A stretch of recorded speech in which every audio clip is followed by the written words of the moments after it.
La journée du vendredi 15 décembre 2023 n'a pas été du tout repos pour le pacificateur Vital Kamerhe qui n'a pas pris un seul jour de pause depuis qu'il s'est lancé dans la campagne du candidat numéro 20, Félix Antoine Tshisekedi Tshilombo Fachi Beton. En partant pour Mwenga, Vital Kamerhe s'est spontanément vu arrêté par le fidèle de la paroisse Christ-Roi de Kaziba. Sans faire la campagne électorale parce que le lieu n'était pas approprié, Vital Kamerhe a communié avec le fidèle de cette paroisse à qui il a promis un soutien financier de haute facture qu'il va donner graduellement pour contribuer à la construction de la nouvelle basilique à l'image de la basilique Sainte-Bernadette qu'il a offert à la paroisse de Walungu.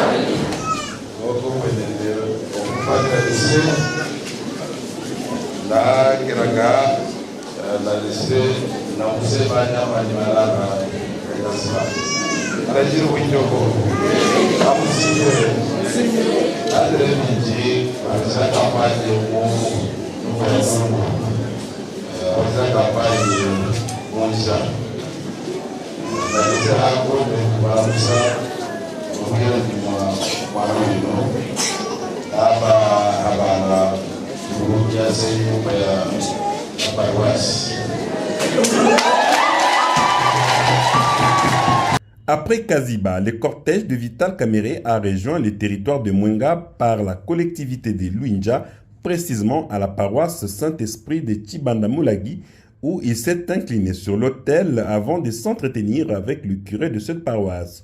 Ayant été informé du projet de construction de la salle paroissiale, Vital Kamerhe a pris la charge totale de l'état des besoins y afférents.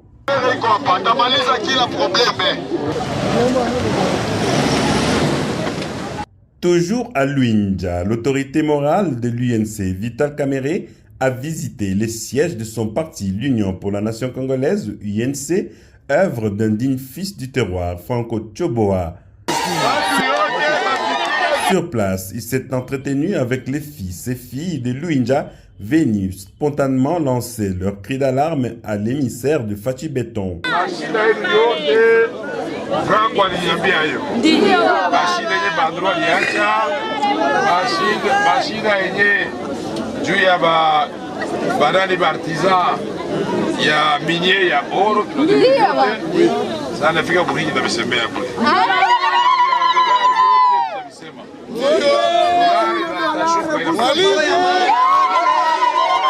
Tous déplorent la situation désastreuse qu'a laissée l'entreprise Banro après son retrait. Des petites maisons construites sur la colline pour compenser les déplacements de la population et d'autres pour le cadre sont restées abandonnées. Là, ce sont des maisons qui étaient construites par Banro. Vous savez, la société canadienne qui exploitait de l'or ici. Et les travailleurs ont refusé parce qu'ils avaient estimé que ce n'étaient pas des maisons qui étaient adaptées à leur goût ou qui suffisaient pour le travail qu'ils faisaient. Et pourtant, si on montre ça dans d'autres provinces, on peut voir que bon, saute dessus et ils ont refusé, les maisons là sont vides. Mais on ne va pas les laisser éternellement vides. La mine de Twangiza, qui devait maintenant être exploitée par les artisanaux, est gardée par la police qui refuse tout accès alors que chaque soir, les gens non entièrement identifiés y font une exploitation frauduleuse. D'autre part, il déplore le fait que derrière elle, Banro n'a pas construit la route qu'elle utilisait pour l'évacuation de sa production, une route aujourd'hui en délabrement avancé. Tous ces cris d'alarme, Vital Kamerhe a promis d'être leur porte-parole auprès de l'autorité suprême, Félix Antoine Tshisekedi Tshilombo, qui leur a recommandé comme choix aux élections présidentielles prochaines. À Bourigny, Vital Kamerhe a eu droit à un accueil triomphal, chose qui ne l'a pas laissé sans réaction face aux cris d'alarme des enfants de cette collectivité du territoire de Mwenga. Plusieurs engagements ont été pris par Vital Kamerhe, à savoir le financement sur fonds propres, la réhabilitation du tronçon de route Ouda-Bourigny et Birala-Kilongutwe pour faciliter de nouveau une bonne circulation de produits et de biens, ainsi que la contribution à la réhabilitation de l'hôpital de Kankonde. Mwenga enyanya. Luinja enyanya. Burinyi enyanya. Sasa ye mtoto analia kwa baba. Baba anamwambia réponse immédiate. Mashida yote alifanya ikuwe ile makwenda usanga mgaribu. Mburu kusema kosa kali franga bi.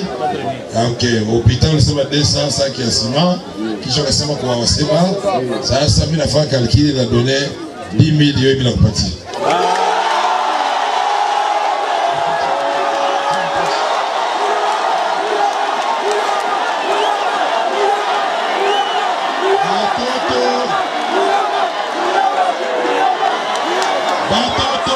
Kabisa leo Burinyi nasema Felix Urie, banasema Felix Urie, candidat numéro.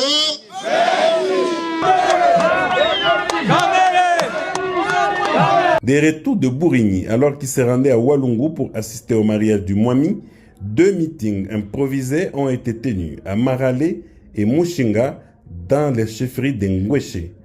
Le message transmis par Vital Kamerhe est resté clair. Le 20 décembre, qu'il pleuve ou pas, il faut aller voter les candidats numéro 20, candidats du changement.